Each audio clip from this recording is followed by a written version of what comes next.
Hi, I'm Brent Stafford, and welcome to another edition of RegWatch on GFN.TV. Consumers of nicotine vaping products know how to take a beating. As most are former smokers, they are all too familiar with tobacco control measures that punish and demean their way into compliance and submission. For vapers, the brutal irony is that they did comply and quit smoking. But to the horror of tobacco control, they found new and safer ways to get their nicotine hit. Joining us today to provide an Eastern European perspective on public health's unrelenting war on vaping is Alex Gogo, president of the Consumer Association of Nicotine Products from Romania. Alex, thanks for joining us today on RegWatch. Hello, Brent. Thanks for having me. It's our pleasure. Let me ask you first off, how prominent are tobacco control efforts in Romania? The tobacco control efforts in Romania, the measures, I think you are asking about them. Literally, there is nothing. Really? Yeah, the government, they don't have any active programs or something similar. So public health in Romania isn't, in the media and in the schools? Not really. It should be, but in the reality, there is nothing happen. So then tell us, how oppressive are vaping regulations in Romania? They are pretty much oppressive.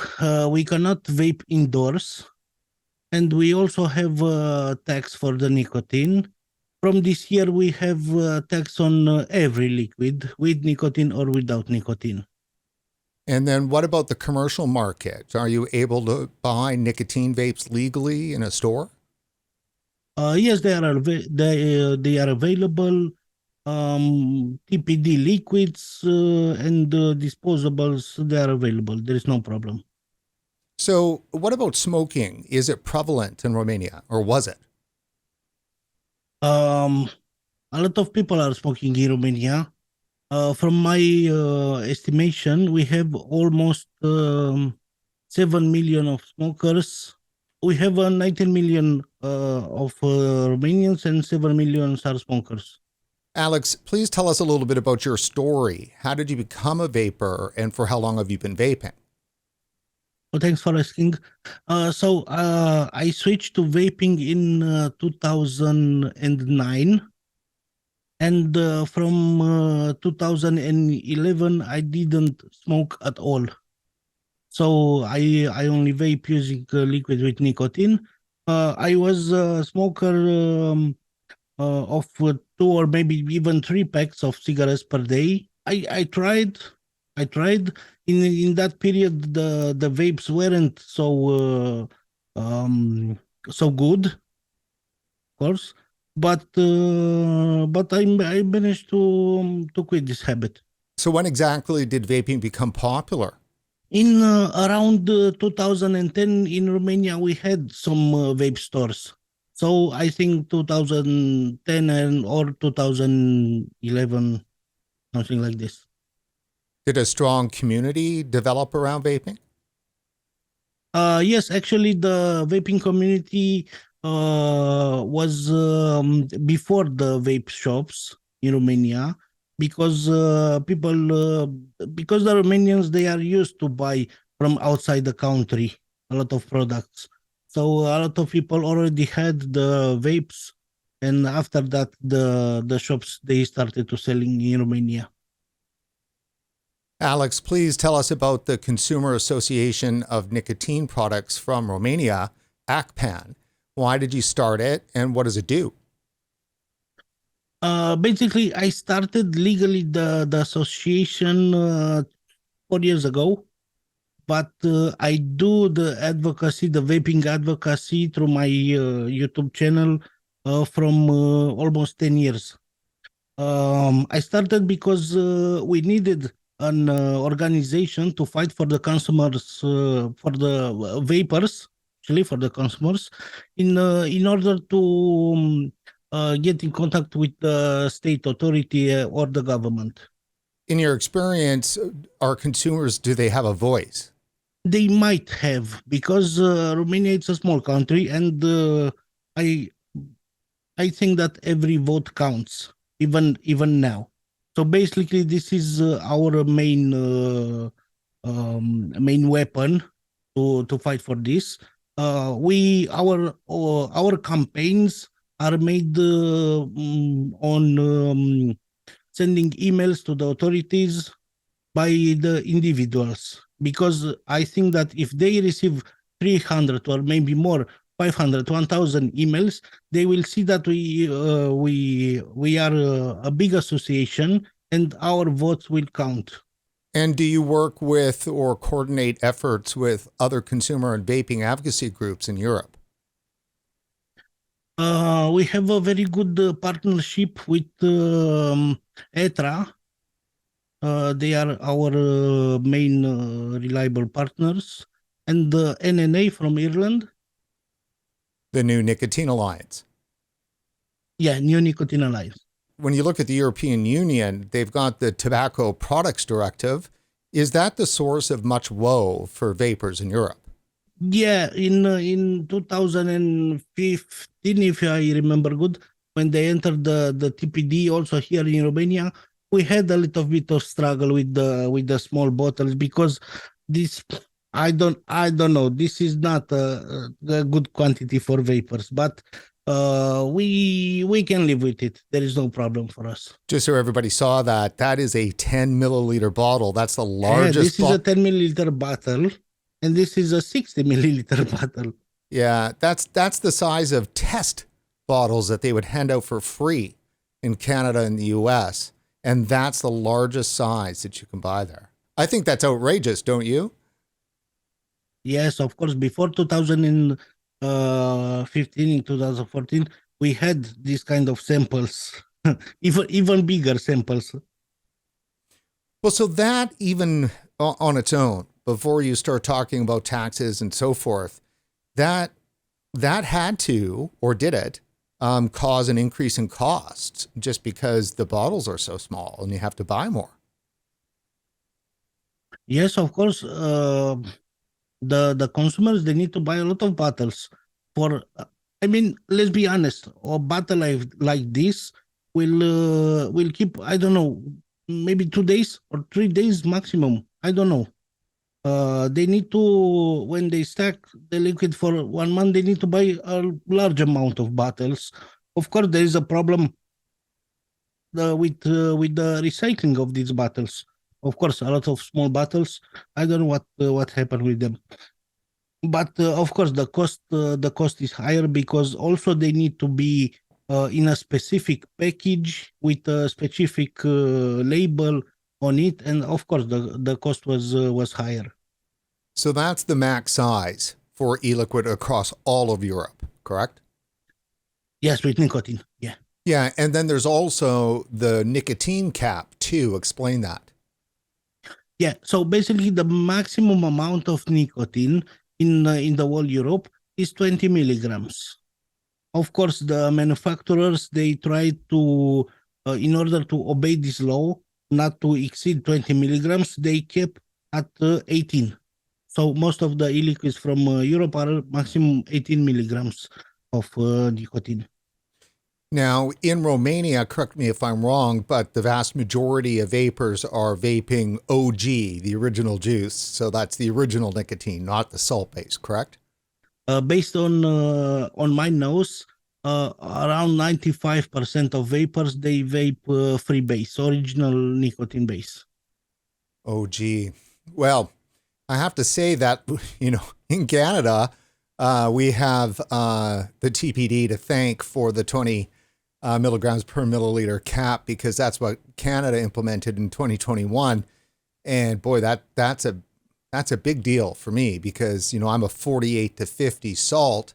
And when that went into place, it immediately, government mandated cut my amount of nicotine in half. And I was a bit sore about that. Yeah, I know for a heavy smoker, even 20 milligrams of nicotine, even on a modern vape device, it's maybe it's not enough. It's funny, but Dr. John Britton, formerly the head chair of the Tobacco committee at the Royal College of Physicians UK, he's made the point for many years now that the nicotine has to be strong enough. It has to reach your brain fast enough in order for it to be a successful tool to quit smoking. And so if you handicap it, like that 20 milligrams per milliliter does, it could frustrate a lot of people from switching from smoking to vaping. We have big problems because of this. Because of this, we need to use high-power devices. We need to use rebuildable tanks that are deliver better. They have better delivery of nicotine. That's why. It's an endless frustration. What about other safer nicotine products in Romania and in Europe in general? Is there a warm embrace for oral nicotine and so forth? In Romania, the heat-not-burn devices are very popular. And also from this year or maybe from last year, I don't know, started to appear the nicotine pouches on the market. What are the most popular flavors for e-liquid in Romania? By far, I think the tobacco flavor, maybe a sweet tobacco flavor is popular. But very next, there are fruity flavors or menthol, ice, something like this. I think many of our viewers would find it surprising that tobacco flavors top the list. Yeah, I think because a lot of people try to replace the smoking with vaping, and they tried first tobacco flavors, and they enjoyed. Of course, it works for them, and they are staying on that. So what about flavor bans? Has that been threatened in Romania? And what about in the rest of the EU? First of all, in Romania, we don't have a flavor ban on vaping, but there is a sort of flavor ban, let's say like this, on the heat-not-burn cartridge. They are not allowed to sell the menthol cartridge for the heat-not-burn devices, and fruity if they had. I don't know. I'm not sure. Tell us, in Romania, are consumers able to purchase fully finished e-liquid containing both flavors and nicotine with PG and VG? Yeah, we are able, but I'm not sure how long we are able to buy this, because the government, they put a new tax from this year on the they extend the excise tax on every kind of liquid, even component, even anything. So for the moment, yes, it's available, but I'm not sure how long will stay. So this excise tax, this is a TPD based tax, is that correct? They copied the amount of the tax. Basically, is the same tax. It's an excise tax. And it's charged to the manufacturer and then passed on to the consumer? Yeah, it's charged the manufacturer or the importer. If the liquid is imported, they need to pay the tax, and after that, the consumer will pay the tax. So how onerous is this tax? I did some calculation. So the tax, it's 0.3 Canadian dollars per milliliters. So for a small bottle, the tax is 3 Canadian dollars. Wow. Yeah, for a small bottle. For a big bottle, the tax can be $100. This is unbelievable. This might be the end of ready-made liquid in our country. So on a 10 milliliter bottle of e-juice, Yeah, $3 Canadian would be applied to that in tax. What would the cost be of that 10 mil bottle in Canadian be before the tax? Less than two. Less than $2. So in other words, this doubles the cost of the product. Yes, the tax in Romania is more than the liquid. So, what kind of impact is that going to have then on existing vapors and those smokers who may have considered vaping? For the existing vapors, they will try to buy from the gray market. This is sure. This has happened everywhere. It's a known fact. For the um, for the new consumers will be a problem because they will not be able to buy the liquid. They will not be able to buy safer products because the safer product will be more expensive than the cigarette. That's incredible. Does the government not understand that, they're going to be dissuading a bunch of people from, making the switch and, harming public health of those that have already quit smoking through vaping? No, not really. They are not. They only want to collect the tax. This is their own thing. Right, but because the tax is so high, it's doubling the cost. Aren't they aware that they're not going to make any money on the tax because people are going to switch to the black market? I tried to explain. I went at the tax ministry.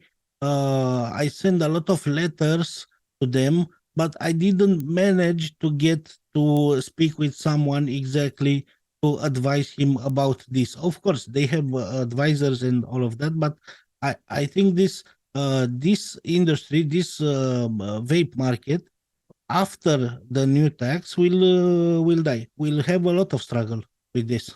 Knowing what you know about Romania and the rest of Europe, would you say that public health is waging a war on vaping? In Romania, of course, there are some voices from the health industry or health ministry where they are against the vaping, but we don't have any big campaign to help us or to make us problems. Like I can give an example from United Kingdom, where the health ministry said that the vaping is good and it's a good way to replace smoking.